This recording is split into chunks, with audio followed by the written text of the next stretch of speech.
What if the Colosseum isn't just a monument, but a crime scene? What if every missing stone tells a story of empire, collapse, survival, and scavenging? We see arches and grandeur. We photograph its symmetry. But we rarely ask the uncomfortable question, how much of Rome is still here, and how much of it was carried away piece by piece? Before we stand at the edge of that wound, subscribe and like this video.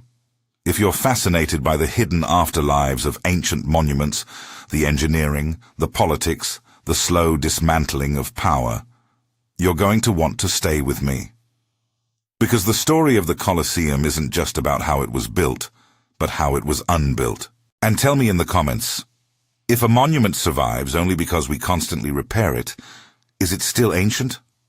Or is it something new? I'd love to hear your thoughts before we dive in.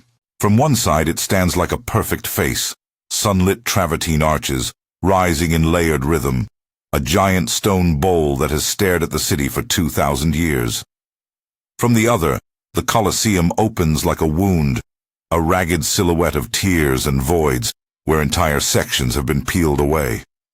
Look down into that gap, and you can imagine the missing half of Rome walking through the streets.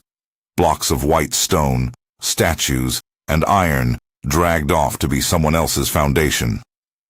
Isn't the Colosseum worth the trouble?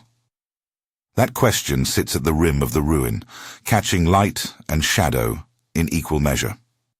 It asks not only whether we should keep the monument standing, but what keeping even means when its stones are scattered, its original glories eroded, and its survival depends on constant, costly intervention. To answer it, we must begin at the beginning. This was built, astonishingly, in no more than a single generation. Around 70-80 CE, Imperial Rome set to work, and by most accounts, completed the amphitheater in roughly 8 years. The outer skin was not a monolith, but a carefully dressed skin of travertine and marble. Blocks dry stacked, laid without mortar, and held together by iron clamps fitted into cut sockets. Those clamps were not trivial hardware. Some archaeological estimates suggest the builders used on the order of hundreds of tons of iron, figures often rounded in summary accounts to something like 300 tons. That weight matters, because iron, unlike stone, had a second life once the Imperial Empire's capacity to secure monuments waned. Inside, the arena's spectacle was matched by domestic luxury, rows of marble seats, promenades, statuary, and a canopy system, the velarium, that could shade an audience estimated at around 50,000 spectators. Imagine the glint of white stone on a bright Roman afternoon, the fabric of the sunshade billowing above thousands who had come to see the city's power enacted as spectacle. Such scale and such material richness explain, in part, why later generations treated the Colosseum as both a memory and a resource. If it was built to impress and to last, why did it fail? The answer is not a single dramatic moment, but a long conversation between engineering, geology, climate, and human need. The amphitheater's foundations illustrate the paradox of Roman permanence and geological fragility. To the north, the Colosseum rests on firm limestone outcrops, bedrock that held up their grand facades with confidence. To the south, however, it was set on ground reclaimed from Nero's artificial lake, the low, softer soils of a former basin. That mixed subsoil meant the southern exterior was always more vulnerable to movement and subsidence. Then the earth itself conspired against permanence. Tremors in late antiquity, particularly in the mid-5th century, began to test the monument's limits. Seismic shocks did damage over time, but they did not by themselves turn the amphitheater into rubble. The collapse that opened the Colosseum to wholesale plunder was a process, and it culminated more than once. As imperial structures lost state patronage and the political economy of Rome transformed, the Colosseum stopped being a single-purpose monument. It became a district, wired into the city as living architecture. For centuries after the fall of the Western Empire, people turned its arches into homes, workshops, and churches, Rooms were carved out of vaulted recesses. Wooden floors and partitions transformed tiers of stone into domestic spaces. In the arena's bowl, soil accumulated and was intentionally brought in: gardens, vegetable plots. The Colosseum became, in short, a neighborhood. This quotidian repurposing was not vandalism in a moralized sense, but an adaptation. People used what was there to survive and to build livelihoods. The addition of doors, windows, beams, and ovens changed the structural logic of the monument. A single arch that had once carried a load, shared by many others, could be cut or altered to create a doorway. A new opening became a weak point, reinforced with timber rather than the original iron clamps. Over generations, the cumulative effect of these small domestic interventions made the Colosseum more porous to damage. What followed was a second, more systematic transformation: the slow harvesting of the structure's materials. Over time, Rome became a city that fed itself with its own monuments. Stone and metal were valuable commodities. Marble for paneling, travertine for facades, and iron for tools and fittings could be repurposed more cheaply than quarried anew. Extraction took many forms. There were opportunistic scavengers, men with hammers and hooks, who worked small areas and left telltale tool marks and holes where clamps once sat. There were lime burners too, kilns in which ornamental marble and sculpture were burned down to quicklime, a material used in mortars and agricultural processes. These lime kilns appear in archaeological and documentary records as a practical industry that literally consumed fine stone to feed other needs. And then there were official, contracted removals. As medieval and early modern rulers and builders undertook new projects, palaces, bridges, churches, contracts were sometimes granted to remove dressed blocks from old monuments. The Colosseum, centrally located and already partially dismantled by private use, became a quarry for the city's ambitions. Oxen-drawn carts, as reports suggest, carried travertine across Rome to be integrated into palaces, fortifications, and churches. Parts of the amphitheater's material culture were worked into new contexts.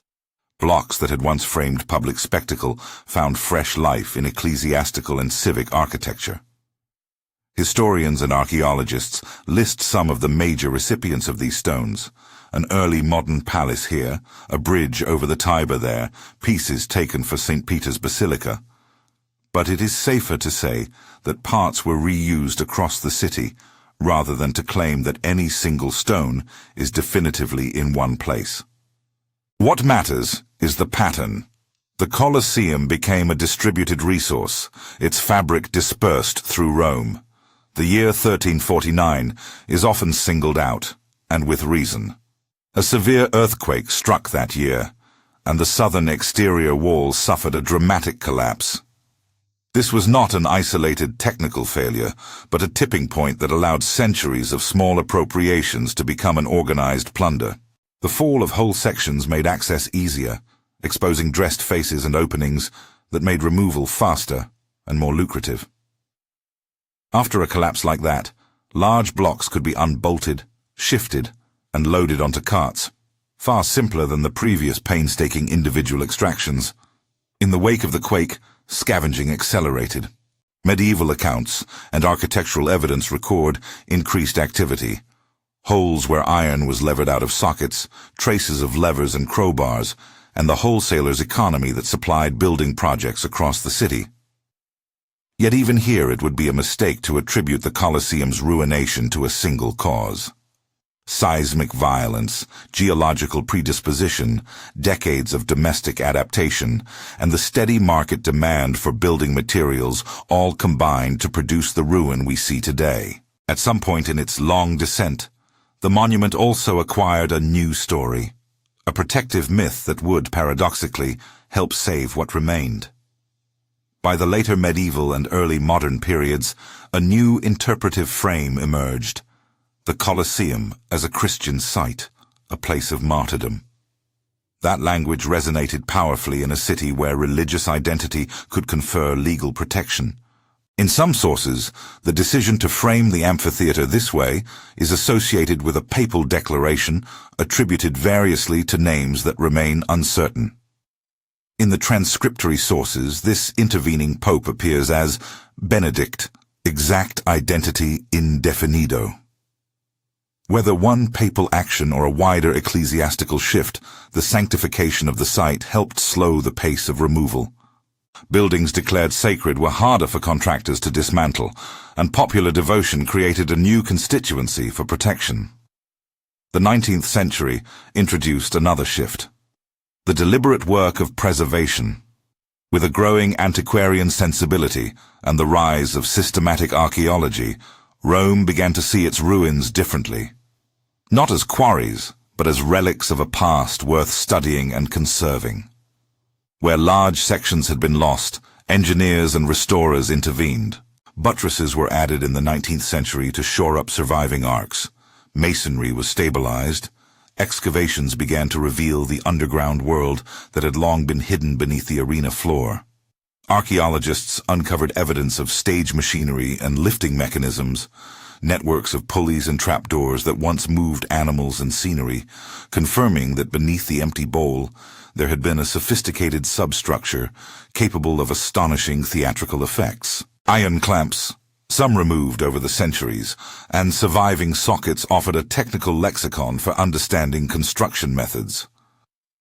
These discoveries reframed the Colosseum as both an archaeological archive and a teaching tool about Roman engineering. Conservation in the modern era has grown into a technical, ethical, and financial challenge. Today's interventions combine sensors, laser cleaning, structural monitoring, and the kind of careful archaeological recording that 19th century restorers would have hardly imagined. Engineers place micro-movement sensors to watch how the structure responds to internal crowding, tram vibrations, and seasonal shifts. Laser techniques remove centuries of soot and pollution, revealing lighter, more tonal contrasts in the stone, and making visible the original textures. But modern materials and methods can create new problems.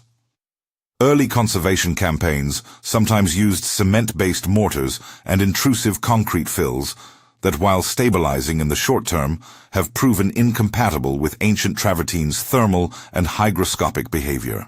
Cement can trap moisture or create differential stresses that accelerate decay. Conservationists now face the awkward truth that interventions themselves may age poorly. Each generation's fix creates obligations for the next. Urban pressures complicate matters still further. Rome is not a museum fenced off from living life. It is a functioning capital with subways, traffic, and millions of visitors. Vibrations from nearby transport infrastructure can register in sensitive sensors. Air pollution continues to darken and chemically erode calcitic stone. Tourism brings revenue that pays for preservation, but it also brings wear. Controlling visitor flows to protect fragile masonry while keeping the site accessible for education and civic identity is a practical, ongoing negotiation.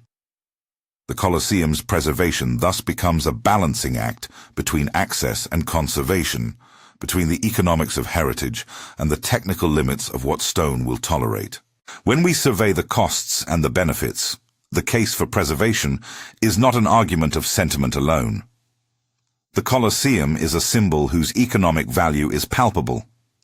Millions of tourists arrive annually, and the cultural industries surrounding Roman antiquity support museums, guides, conservation programs, and an entire service economy. Yet the value is deeper than commerce. The amphitheater is a physical archive of 2 millennia of urban life.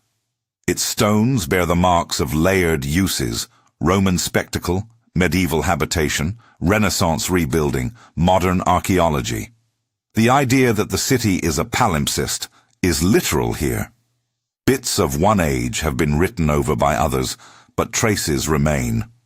Preserving the Colosseum preserves a way to read those layers.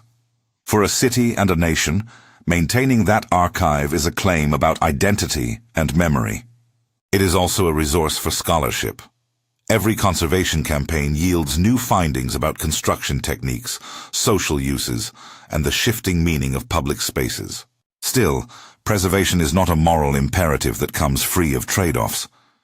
Choices must be made about where to intervene and what to allow to remain fragmentary. Some voices call for reconstructing missing portions to restore the amphitheater's original silhouette. Others insist that such reconstruction risks falsifying history and trampling the monument's authenticity. There is no neutral ground. Reassembly would erase the evidence of reuse and loss. Leaving it as ruin preserves honesty about history, but may limit the public's ability to imagine the original experience. Even routine maintenance consumes resources. Specialist conservators, monitoring equipment, and carefully matched materials are expensive. The investment is recurring because stone is not a static thing. It weathers, is affected by microclimates and human touch, and requires continual care. We should also recognize the ethical awkwardness of the Colosseum's scattered stones. Across Rome, blocks of travertine that once ringed the amphitheater support buildings, bridges, and churches. The monument's fabric circulates in the city's architecture. Palazzo walls here, the foundations of bridges there, marble in basilicas, and civic squares. That redistribution complicates any notion of restoring the Colosseum to an original completeness. To reunite all those stones would be logistically impossible and culturally questionable. Those pieces have, over centuries, acquired new meanings in their new settings. The Colosseum's loss became Rome's gain in other registers. Preservation, then, must reckon not only with the physical logistics of propping up arches, but also with the city's layered identity. To preserve the Colosseum is to preserve a story that the city itself partly tells through the stones walking its streets. So, is it worth the trouble? If worth is measured purely in money spent versus entrance fees collected, the answer might depend on accounting practices, tourism trends, and political will. If worth is measured in cultural value, historical knowledge, and the ability of a public to connect tangibly with its past, the scales tip much more convincingly toward preservation. The Colosseum does more than attract visitors. It embodies a dialogue across ages. Its scars tell us about ingenuity and spectacle, about survival strategies and civic priorities, about violence and devotion. Even the act of conserving it serves as a cultural practice. It is an ongoing demonstration of what a contemporary society chooses to honor and protect. Yet that affirmative position should not be sentimentalized into an uncritical endorsement of any and every intervention. Preservation must be thoughtful, selective, and humble. It must prioritize techniques that respect original materials and admit uncertainty where the evidence is thin. It must balance public access with the imperative to slow deterioration. It must face the reality that some losses are irreversible and that some stones will forever talk to us from other walls and bridges. Conservation is not the same as resurrection. It is careful maintenance of a fragile conversation between present and past. This is the practical as well as philosophical answer to the title question. Yes, the Colosseum is worth the trouble, but that yes requires qualifiers. It is worth preserving because of its unmatched capacity to teach us about ancient engineering, urban continuity, and the social life of monuments over centuries. It is worth the effort because the economic and educational returns justify public investment in many societies, creating jobs, sustaining scholarship, and anchoring local identity. It is worth the work because abandonment would erase a primary document of urban memory, and because the very debates about how to act, what to repair, what to leave, are themselves a civic practice that refines our sense of stewardship. At the same time, preservation is not a simple moral victory. It involves cost, compromise, and ongoing vigilance. The interventions we choose will, inevitably, belong to our time as much as the original stones belong to antiquity. Each buttress, censer, and conservation mortar is a contemporary voice in the long conversation the Colosseum invites. To accept that is to accept responsibility, to fund long-term care, to educate visitors about fragility, to favor reversible and compatible methods, and to place the monument within the fabric of a living city rather than behind the glass of sterile safekeeping. Consider finally the most poetic measure, the Colosseum as palimpsest and as citizen. Look at Rome's streets, and you will see its stones reassembled into new faces. Look at the ruins, and you will find corridors carved by medieval families, tool marks where iron was leached away, and the scars of earthquakes. The monument that has lost half of its mass still holds a whole history. Preserving it keeps that history legible. It teaches humility, that great works can decay and yet remain meaningful, that a city's past is not locked away but negotiated daily in markets and restorations, in tourist paths and localized devotion. If you care about these kinds of deep historical stories and how they shape our present, stay with this channel for more explorations into the lives of monuments and the choices that keep them alive. And when you stand at the rim of the Colosseum, with sunlight on one face and shadow in the gap, remember that the question, "Isn't the Colosseum worth the trouble?" has been answered by generations with their hands on its stones. Their answer, and ours, must be practiced: careful restoration, thoughtful public access, and an acceptance that preservation is a continuous task, not a final conquest. In that sense, yes, it is worth the trouble. The Colosseum is not merely a ruin to be propped and parcelled. It is a living archive whose stones, whether in place or repurposed across Rome, keep speaking. To keep listening, and to care enough to act, is, ultimately, the point of preservation. If you can, visit responsibly, read more about the conservation efforts, and consider supporting organizations that protect cultural heritage. In the end, the monument's greatest survival strategy may be our collective willingness to keep its story in the public conversation.